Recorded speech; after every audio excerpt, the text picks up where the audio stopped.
When a mother chooses one child over the others, they say a mother's love is unconditional, that she loves all her children the same. Every child longs for their mother's approval. But what happens when it doesn't feel that way? When one child seems to get the softer hugs, the brighter smiles, and the gentler words, while the others quietly wonder, why not me? This isn't just favoritism. It's a secret truth that lives inside many families but rarely gets spoken out loud. For some, it's given freely. For others, it feels like they're always chasing it but never quite catching up. One child gets the praise, another gets the discipline. One becomes the golden child, another the forgotten one. It's not always intentional, but the impact is unforgettable. Psychologists say favoritism is rarely about love. It's about connection. Sometimes a mother sees herself in one child, the way they laugh, think, or dream, and naturally bonds closer. Sometimes it's birth order. The firstborn carries responsibility.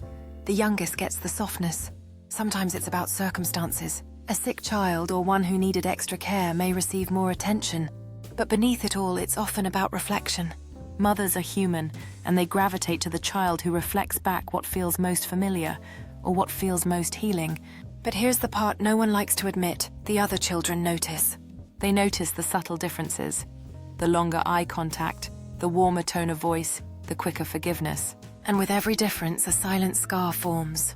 This scar can shape an entire life, creating rivalry, resentment, or a lifelong hunger for validation.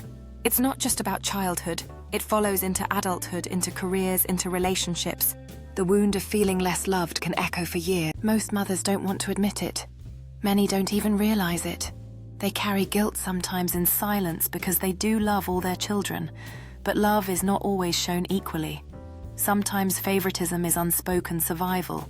The child who demands less is left with less. The child who demands more gets more. And in the middle of this imbalance, hearts break quietly. But here's the hopeful part. Awareness changes everything. When families name the unspoken truth, healing begins. Children learn that favoritism was never about being less worthy. Mothers learn that love must be shown, not just felt. And what once felt like rejection can transform into understanding, forgiveness, and deeper bonds. With open hearts, they begin to share their experiences, illuminating the shadows of misunderstanding. The mother speaks candidly about her struggles, while the children listen, eyes wide with curiosity and empathy. In this moment of vulnerability, the weight of unspoken guilt lifts, replaced by love that is now actively expressed. As they communicate their feelings, laughter starts to fill the air, intertwining with the tears of relief.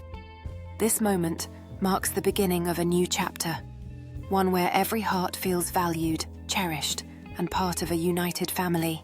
So if you've ever wondered why a mother seems to choose one child over the others, remember this. It's not always about love. It's about reflection, circumstance, and wounds unseen. But love, when spoken equally, when shown equally, has the power to mend even the deepest divides. If this message spoke to you, don't forget to like, share, and subscribe. Because somewhere out there, another heart needs this reminder too.